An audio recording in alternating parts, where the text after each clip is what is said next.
सर्वसामान्यांचा बुलंद आवाज तेजस्वी न्यूज मराठी. तेजस्वी न्यूज मराठी मध्ये आपले स्वागत.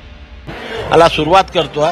यानंतर आज पदाधिकारी सर्व आपापल्या जिल्ह्याच्या ठिकाणी जातील, तिथे नियोजन करतील आणि ज्या ज्या जिल्ह्याच्या ठिकाणी शक्य होईल त्या त्या जिल्ह्याच्या ठिकाणी सुद्धा साखळी उपोषण होईल आणि त्या माध्यमातून लोकांमध्ये जागृती निर्माण करून येत्या काही काळामध्ये गरज वाटली तर आम्ही मुंबईकडे कूच करण्याचा एक ठोस निर्णय घेऊ आणि त्याप्रमाणे मग तालुका गावागावा जिल्ह्याच्या ठिकाणी जाऊन लोकांना तयार करून एका ठरलेल्या तारखेला गरज पडली तर आम्ही मुंबईकडे दोन्ही समाजाला माझी विनंती आहे की शासन दोन्ही समाजाच्या हिताचा विचार करेल. कुठल्याही समाजाला दुसऱ्या समाजासमोर आणण्याचा शासनाचा हेतू नाही.